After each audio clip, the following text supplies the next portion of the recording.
taa'e maaliif kaata? Anu kafana jijjiirradhe hin dhufaa? Ati na sukkumta. Qopheeffadhu. Naajii deemi kootu. Kana barbaada. Bijoo maratudha. Eshi. Tolchi qabi shukkumi. Ani moo yosin gartee uwwatte siltiin qaba. Fayyaan qabdu. Tole? Qophooftanii na sukkumuuf. Qophoofni. Narraa baatamu an sukkumamu narraa baatamu akkamuyya. Ayyu maal taatee uffatan jirdhaatti deemtee maal jirtan uffata? Hin sukkumamu narraa baatamu akkamuyya. Yaa ifeta moo?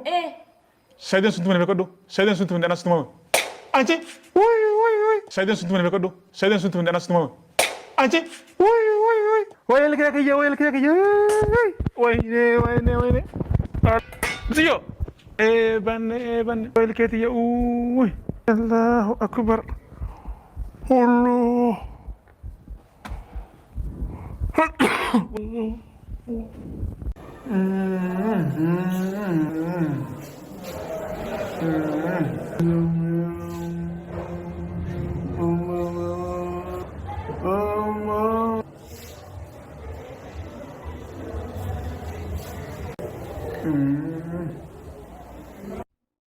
Guys, kono akanan jira. السلام عليكم ورحمة الله وبركاته ويا سيبرا والله أكنتين الكيف يدا بكاري مشكن قوتك يسا تكتينا بوتك كتيم ولا مسكيسا وربي بكسي يا أبوسو والله يو سمياني مجتين كنا كان كبدو أن الميك يافو مال جديديسا نمني لبو فيتي في هندور سنة نمني لبو فيتي في جالة وفي لبو فيتي في جالة ندور سنة eenyuun fayyadu wasiin jettu dura natti dhagaamne dhugaa rabbiittiin ani garuu sumayyaan hin jaaladha haasa isii illee hin jaaladha garuu dhugaa rabbii maraattummaa isii tanuma takkaaniin ifa baafadhe intalli fayyaan qabdu dhugaa rabbii fayyaan qabdu akkamittiin dhiira akkanattiin harkatti fudhatteetiniin akkana ilkee keessaa baafti isayyuu makashkashaadhaan isaayyuu yaa subra rabbiin fayyaa si haa kennu kana booda jubbii jaarsaaf jaartii giddullee buutotillee mucattiin kaleessa dhaxxeessa jechuudha banaasaa fudhatte isarraa isaan lamaanuu maal ta'anii jiran sila yaas Sayidoo fi Ayyuunis jechuudha Sayidoon kaleessa mucattii kaballaa itti kenne garuu sun tama argachuu qabdu iyyuu kaballaa har'a immoo tuyyoo haati warraa isaalleen Ayyuun jechuudha. Yaasuu birraa ilkee keessaa wallaq goote bara wallahi rabbiin bikkasii haa buusu kaa ilkaan rabbiin bikkasii haa buusu garuu Ayyuun nagan qabdu dhugaa rabbii yoo akkana taate Ayyuun nagan qabdu ijoollee Sayidoon akka deemee ijoollee isaayyuu barbaadatu iyyuu hin haajamtu bultii isaaniillee baballeessitee babbaraaxessitee Sumayyaan garuu deebuudhaaf hawwii qabdi. Osoo si deebuu qabaannee iyyuu maaleettiidha. Maaliif biyya isaanii san dhaqee inni jennaaniin akka inni deebi'u isitu taasise Sumayyaan. Malaaniin sun sobdee biyyattiin deebiste jechuudha. An deebi'ee jira, an Finfinnee seenee jira, Finfinnee illee Adaamaa deemee jira, Adaamaa akkana ta'e maal Adaamaa miti ishees Harar deemee jira. Akkanattiin biyya kanaa deemee jira jettee viidiyoo agarsiiftee isiin cinqamtee biyya san keessatti iyyuu Amaarran iyyuu isaan nyaatiniifin dhiiga isaa achitti hin xuuxinii isaa akkasitti rakkisiniifin wallahi isiin iyyuu makaraa boottee fi deebiste biyyattiin isa.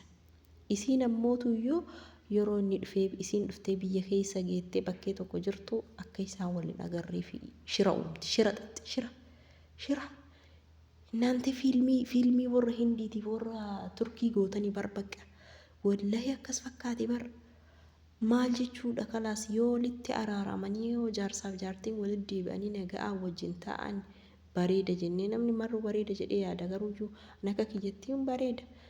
Isiin tunillee tasgabbooftee dammoo isituu quba kaayetiniin baballeessee bultii isaanii waan ta'eef osoo harka jalaa fudhattee wallahi harka osoo jalaa fudhattee Sayidoon deemee jaarsii ofiitiif ijoollee ofiillee barbaadee mana ho'aa ofiitti deebi'ee isiillee tanallee tasgabbeeffate. Tunammoo tasgabbaa'utti hin jirtu ta'inaaffaa mudhii kutee wayiiti wallahi. Ayyuun rabbiin isii haa qajeelchuu ayyuun sirriin jirtu jalqabuma gaafuma jalqabuma irraayyuu itti heerumuu qabdu ture. Piraankiin beeyti yoo piraankiin beeyni taate sooshaal miidiyaa hordoftee piraankii baruu qabdi. Maal akka piraankiin ta'e garuu dirqamtee itti heerumtee ergasiiyyuu wanni shira jaarsaaf jaartii gidduutti hin xaxxuu fi wanni sababa dubbii kanaatiif jetteetiin dhiirallee harka itti fudhattuuf hin jirarratti fakkaanne isayyuu ijoollee Oromoo ta'ee Oromoon akkana wal ga'uuti jedhanii amma immoo warri namoonni Sayidoodhaan illee diinaa jechuudha amma yeroo ammaa kanatti namoota baay'ee qaba diina baay'ee qaba.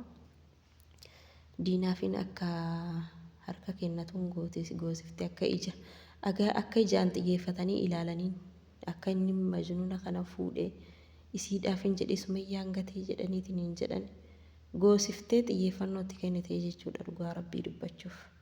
Hundumaafuyyuu ayyuu rabbiin isii haa qajeelchuu bultii isii keessatti yoo bultii isii qabachuu barbaadde rabbiin isii haa qajeelchuu bultii isiin qabachuun barbaanne akkuma Sayidoonuu dantaa ittiin qabne bartee tasgabbooftee osoo deemtee irra gaariidha. Yoo namas hin barbaanne ta'e sababa saniifin sababa jaarsa ofiitiif jedhanii hiriyaa jaarsa ofii kabajanii barra. Sababa ofiitiif jedhanii jaarsa namaa hiriyaan namaa ofii kabajanii barra. Hiriyaan nama hiriyaa isaa maqama isaa dhayatu guutuu kabajani. Akkamittiin akkana ilkee keessaa buufte? Wayyaa suubirraa.